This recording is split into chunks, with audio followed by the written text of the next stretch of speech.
예, 여러분 반갑습니다. 와운의 파트너 이동근입니다. 자, 이번 시간을 통해서는 여러분들하고 처음 뵀는데요.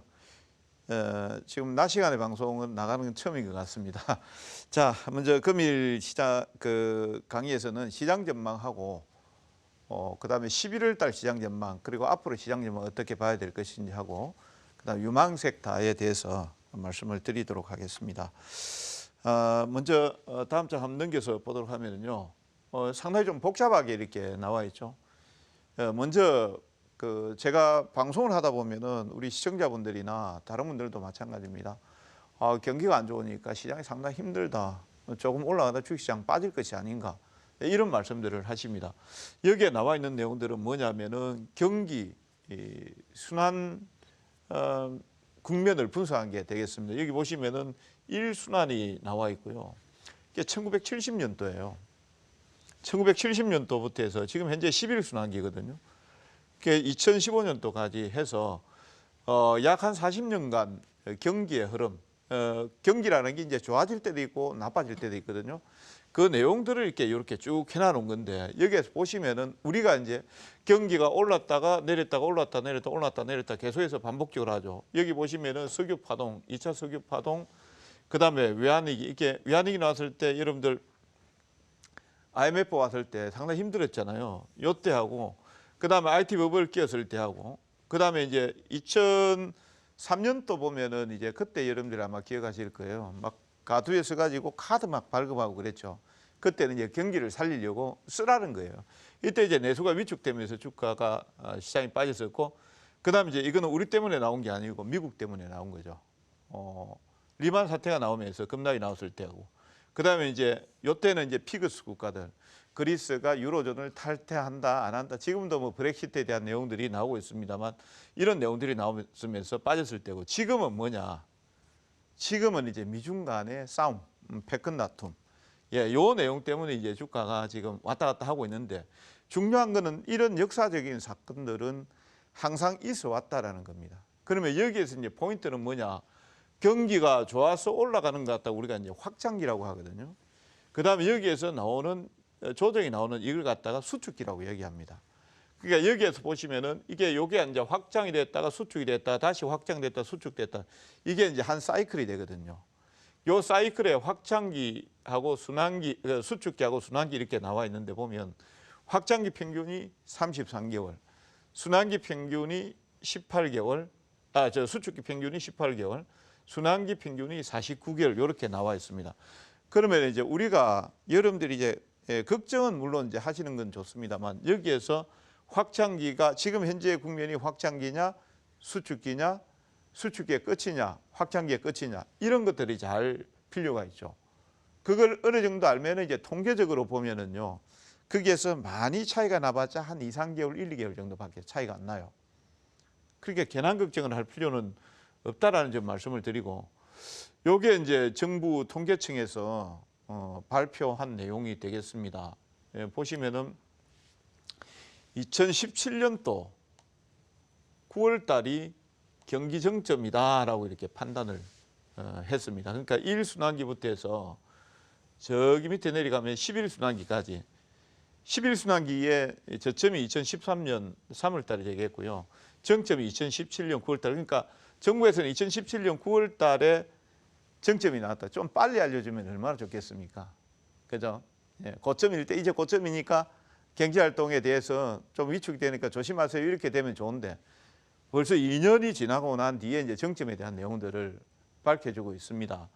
그러니까 조금 이제 그런 부분들이 이제 아쉬운 부분들은 있습니다만, 아까 제가 말씀드린 게 요게 이제 확장기, 수축기, 순환기, 요게 이제 33개월, 18개월, 총 순환기 49개월인데, 여기에 이번 11순환기 쪽에서 2013년도 3월달 저점이고 2017년도 9월달 고점인데요.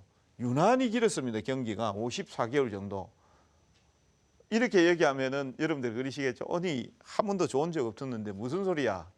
라고 하실 수 있겠습니다만, 통계사는 그렇게 나와 있습니다.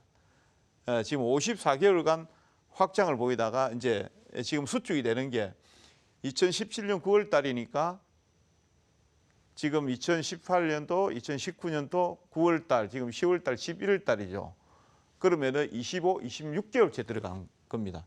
그리고 요 수축이 가장 길었던 쪽을 보면은 언제냐 하면은 여기 29개월 남아 있던 게 지금 언제냐 6순환기 때, 그다음에 28개월 나왔던 때가 있습니다. 이때는 언제냐 하면은 8순환기 때, 그러니까 그 외환위기 오고 나서 그 뒤에 직전 2000년 버블이 나왔을 때, 꺼졌을 때, 그때였습니다. 이때 이제 29개월, 28개월 정도 나왔거든요. 지금 현재 26개월 정도 가니까 거의 29, 28개월에 필적하고 있다. 이렇게 이제 여러분들이 보시면 되겠습니다. 자, 그러면은 이제 여기서 이제 우리는 계산을 할 필요가 있습니다. 우리는 경기에 대한 내용들은 뭐 잘 몰라야 됩니다. 잘 몰라야 되는데, 일단 요걸 내 주식의 전목에서 보면 지금 시장이 고점인가 저점인가 지금 어떻게 해야 되는가, 이런 것들은 이제 여러분들이 분명히 아시고 계셔야 되겠죠. 자, 여기에 보시면 제가 요 데이터를 한번 전부 다 1985년도부터 해서 지금까지 쭉 데이터를 한번 정리를 한번 해봤어요. 아까 이제 1순환기부터 1순환기 그전에는 이제 주식시장이 없었으니까 데이터가 없습니다. 그러다 보니까 1985년도 의미 있는 흐름이 나왔을 때부터 지금까지 쭉 정리를 한번 해보니까 외환위기가 왔을 때 경기가 저점이다라고 나왔을 때보다 6순환기, 이때가 6순환기였습니다. 이게 2개월 빨리 나왔어요. 주식시장 먼저 반응했다라는 겁니다. 먼저 반응했다라는 거이고, 이제 리먼 사태, 미국발 금융위기가 왔을 때 9순환기였었는데 이때는 4개월 정도 빨리 주식시장이 반등이 나왔습니다. 요때가 되겠죠, 요때. 요때 여러분들이 아마 기억하실 겁니다. 이때 와트 테마로 해서 상당히 이제 급등했던 종목군들이 많았었죠. 태양광이라든지 조선이라든지 건설 플랜트 이런 쪽 급등을 했었죠. 유가 145불까지 가면서. 그러고 나서 리만 사태 터지면서 주가가 폭락이 나왔습니다. 이때 여러분들이 이제 미네르바라든지 이런 이제 사태들 나왔었죠. 이때 뭐 주식시장 층 깨지고 500포인트 간다라는 이런 내용이 나왔을 때입니다. 요때 이제 2009년도 2월달 저점이었는데 이게 4개월 정도 빨리 저점이 나왔습니다. 그 다음에 이쪽에 이제 외환위기 왔을 때 이때가 되겠습니다. 요때는 2개월 정도 빨리 나왔었고요. 지금 그러면 어떻게 봐야 될 것인가? 아까 제가 그 수축기에 가장 길었던 시점이 29개월이라고 말씀드렸죠.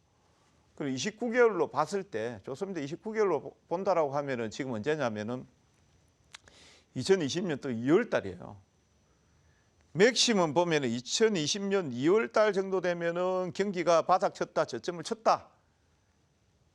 쳤다라고 인식을 할 수가 있습니다. 그러면은 우리 주식하는 입장에서 보면은 좋습니다. 지금 뭐 주가가 깨져가 2,000포인트 깨졌다, 뭐 깨졌다 손 치더라도 그 정도 되면은 주가가 올라온다라는 여러분들이 이제 확신을 가지고 계셔야 됩니다. 여기에 이제 좀 더 제가 보태본다라고 하면 경기 지표에 비해서 주식시장은 통상적으로 한 6개월 정도 선행한다. 그러니까 주식은 여러분들 결과를 보고 주식을 사는 건 아니거든요. 주식은 희망을 보고 주식 투자를 하는 겁니다. 희망을 보고 주식 투자를 하는 거기 때문에 아까 제가 말씀드린 경제 저점이 2020년 2월 달이라고 하면 6개월 전이 언제냐? 6개월 전 언제겠습니까? 빨리 계산해서 보십시오. 올 8월 달이었습니다. 6개월 저점이 8월 달이었습니다. 여기 아까 IMF 왔을 때하고 미국발 금융위기 왔을 때 요거를 한 4개월 정도로 보면은 최소한 10월 달은 저점이다라고 이렇게 보는 것이고요.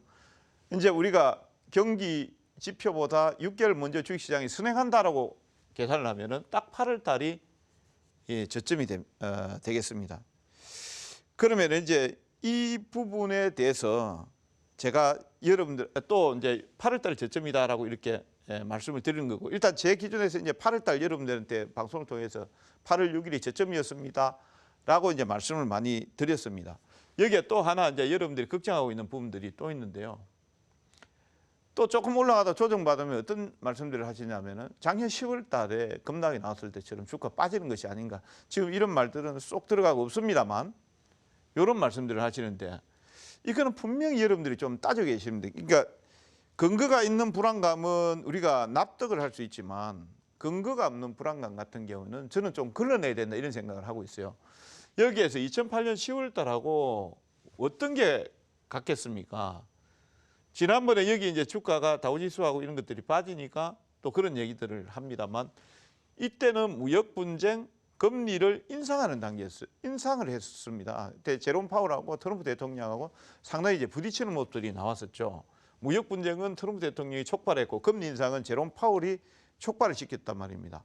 그러니까 강대강이 붙으면서 주가가 폭락을 해버렸고 지금 어떻습니까? 무역 분쟁 여전히 지금 진행을 하고 있습니다만 금리를 트럼프의 압박에 의해서 인하를 하는 국면이거든요. 그러니까 이때하고는 완전히 다르다라는 겁니다. 그러니까 이런 부분들을 여러분들이 이제 하나하나씩 인식을 하시고 깨쳐 나가셔야 된다 이렇게 말씀을 드리고요.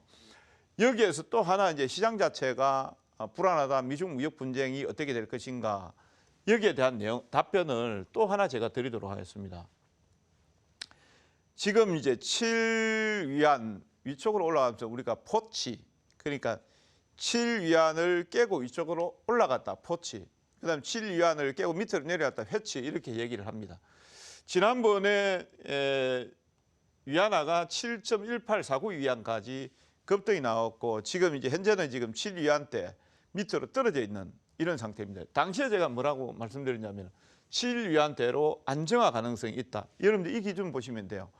만약 무역 협상이나 경기가 불안하다 안 될 것 같다라고 하면 7위안대 위로 올라갑니다. 왜냐하면 중국은 고시환율을 매일매일 발표를 합니다. 발표를 하면서 위쪽으로 올려버리면서 무역 분쟁에 대한 그 자국이 입는 피해죠. 이런 내용들을 갖다가 상쇄를 시켜버립니다. 근데 지금 어떻습니까?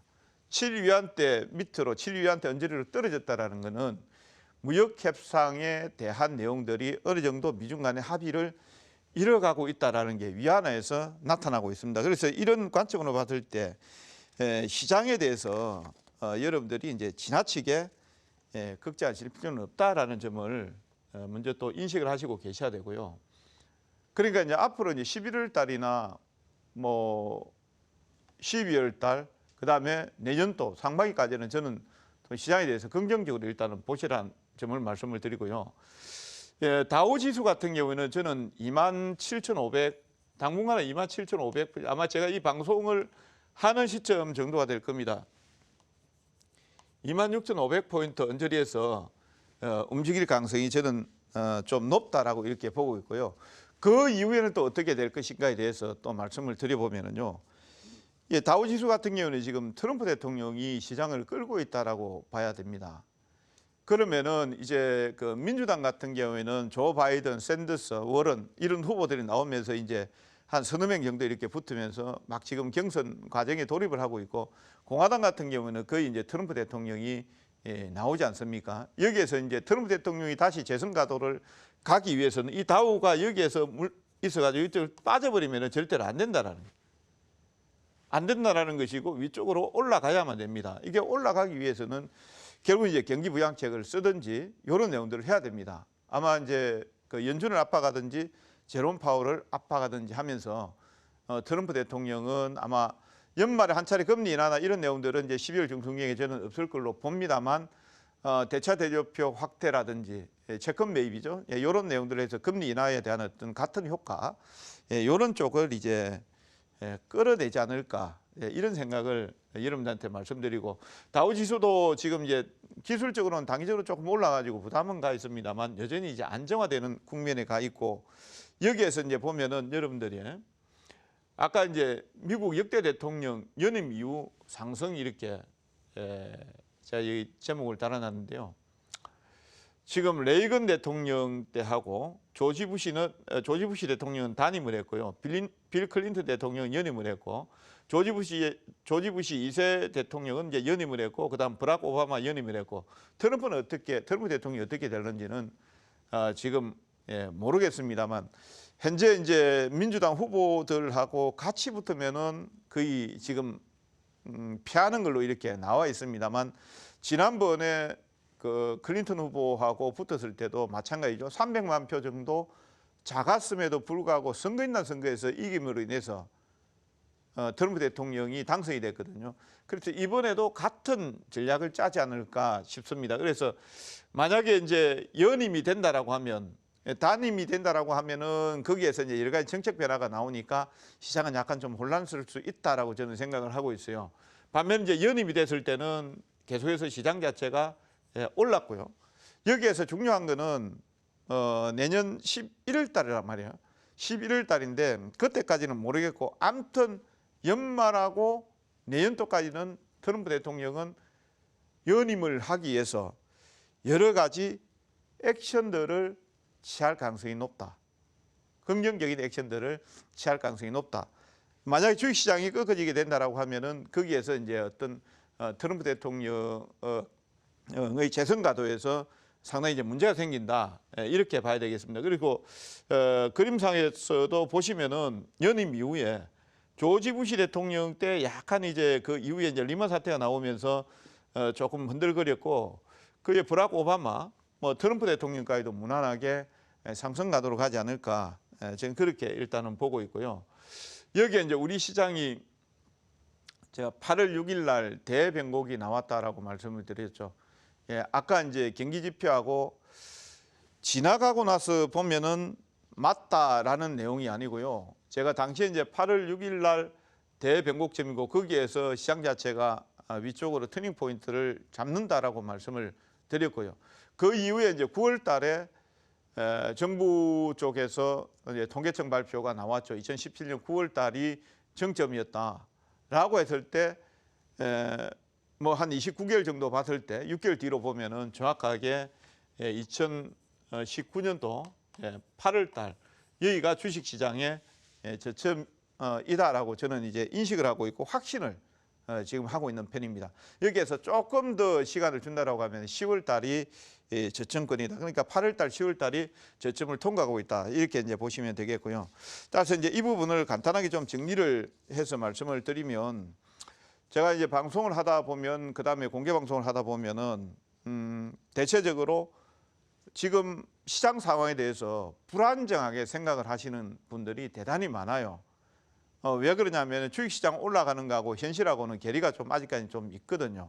경기가 안 좋고 소비지표라든지 이런 내용들이 여전히 둔화를 보이고 있고 제조업지수라든지 이런 쪽이 여전히 국내 쪽은 안 좋고 주식시장이 글로벌 시장 쪽에서도 가장 많이 떨어져 있고 그러다 보니까 조금 올라가다 마는 것 아닌가 또다시 이제 경기가 나락으로 떨어지는 것이 아닌가 이런 이제 인식들을 많이 하고 계시는데요.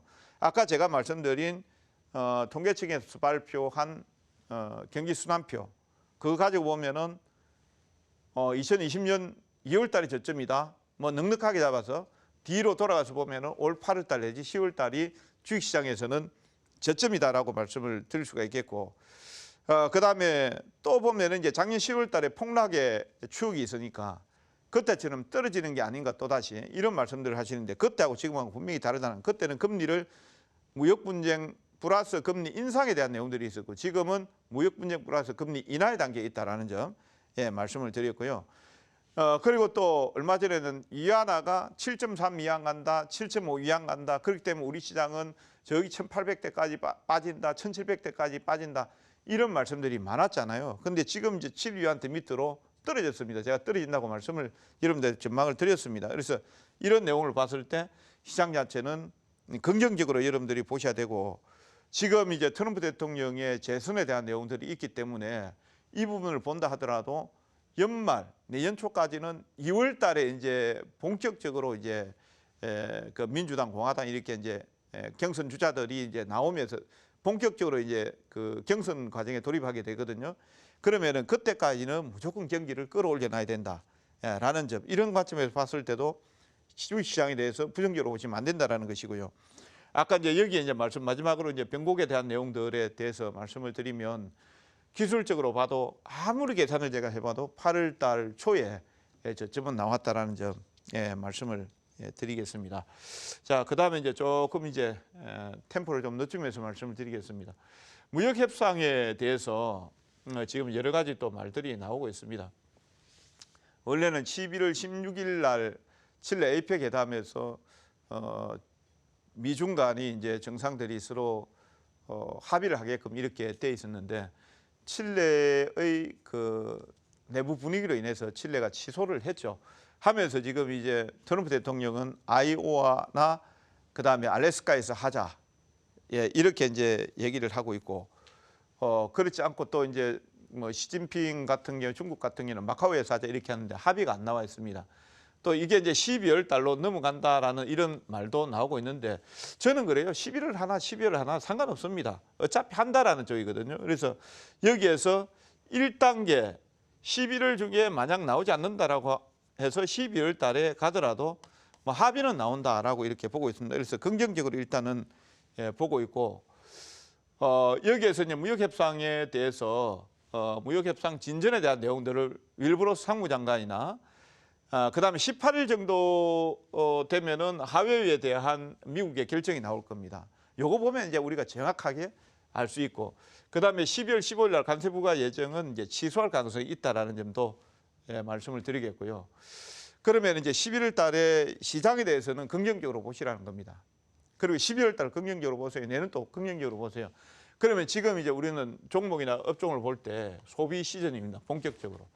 11월 1일에서 현재까지 코리아 세일 페스타, 그 다음에 11월 11일 광군제, 그 다음에 블랙 프라이데이가 있습니다. 여기에 여러분들이 포커스를 맞춰서 좀 보실 필요가 있다. 제가 클리오를 몇 번 강조를 드렸습니다. 뭐 오늘도 좀 많이 올라갔다가 나왔는데, 색조 화장품을 제조하는 회사가 되겠습니다. 화장품 도구라든지 클리오, 페라페라, 구달 이런 이제 브랜드를 갖고 있고, 중국, 대만, 일본 쪽에 판로를 개척하고 있고요. 이게 중요한 거는 여기에서 보시면 2018년도 영업이익이 16억이었는데 이게 마이너스를 뺀 것 같네요. 적자였습니다. 그런데 2019년도 영업이익을 192억으로 전망을 하고 있습니다. 올해 턴어라운드를 하는 기업이다.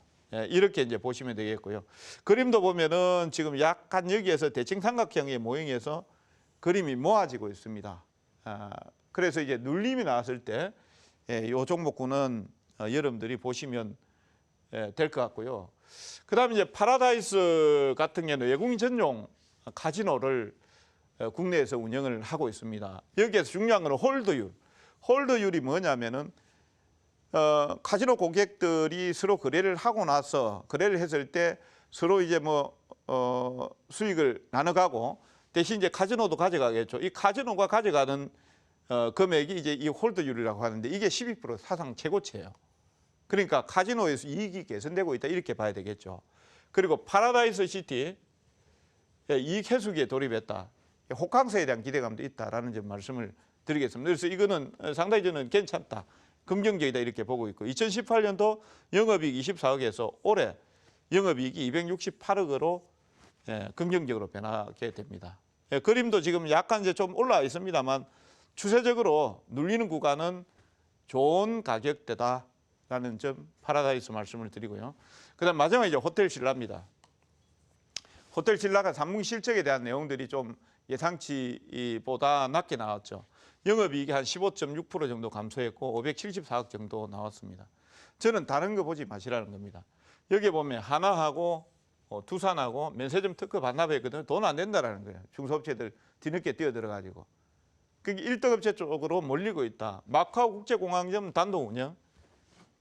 그다음에 한옥 호텔 승인에 대한 내용이 있는데요. 이거는 한 7, 8년 전부터 계속해서 호텔 신라가 지향하던 바입니다.